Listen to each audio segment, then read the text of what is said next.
Alright, we're back. Interruptions. Okay, that's a piece of crap. Really corroded. Boy, the cost of Harley cases, everything's up for use. At least I don't have to do a lot of welding. At least not down there. Now, the way to identify this case real quickly is it has this trough in here, which denotes that it is a panhead, not a knucklehead, and that it is 48 to 52. Because in 53, they changed the oil system on how it drained. It drained through the cylinders instead of through the case. See, the case has no grooving in it, no holes. This one here, the oil went, the cylinder went down here, went through the trough here, came out of this one, went down this one, and this cylinder also dropped down the same trough. It all came out. It went across to here and then went down in the case through that way. So they figured out it was easier to put a hole in the side of the cylinder and just let it go right in the crank. Damn, Harley was smart, weren't they? Alright, so this that means it's a 48 to 52 case. It's a 48 casting mold. So I've got a 1 after for some reason, but it's a 48. And that's another marker thing over there, 120, I don't know what that means. So who knows? I'm sure there's some genius out there who knows what all these markings mean, or at least they think they do. So this one here is going to have some leakage issues if you don't do a little bit of welding right here. Now when you see it cut into the bolt hole right here, there's one of two things going on. Either this bolt hole's been cut way out, or this has been cut for big bore. You see, it's not supposed to go all the way through. The way to cut, see if it's big bore or not, look at the thickness between here and here and here and here. And see how it looks about the same. And maybe a little thinner. And that's how you tell the difference. Yeah, I can also measure across the face, but that's cheating.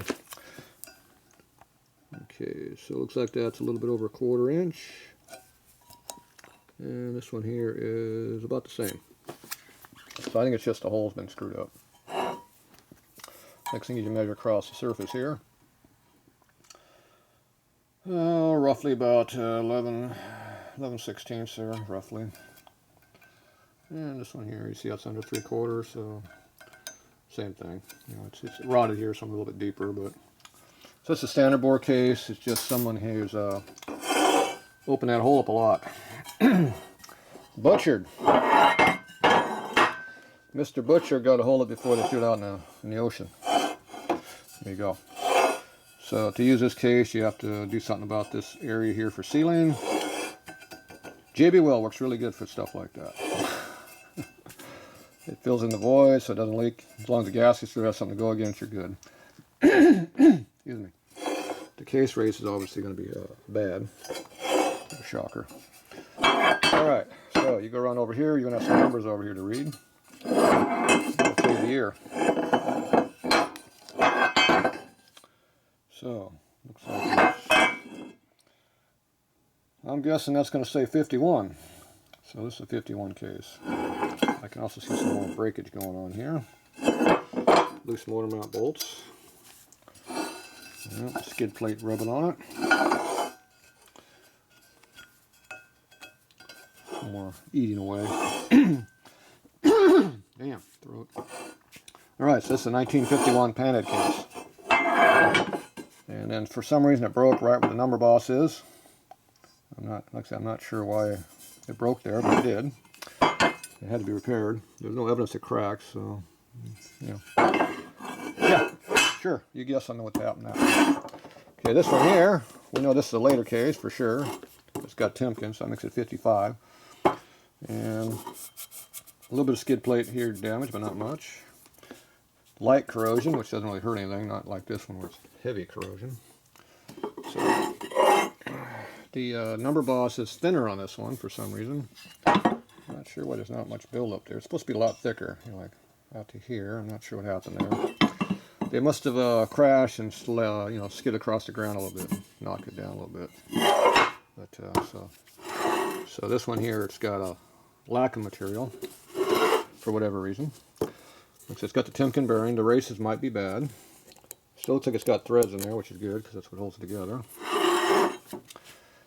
This has the lip right here, which means it's for a 10 primary, so we know it's 64 on back. If it was 65, it would be machined flat across here for electric start, because the aluminum primary bolted on there. So we know this is 64, and we know it's 55. So it's 55 to 64 case for sure. And realistically, there's not a lot of changes in all those years on this left case. So it could be anywhere in that range. Obviously, it's got more rust and corrosion going on there. Not too bad. The holes are good here, even though the studs are missing, so I don't care about that part.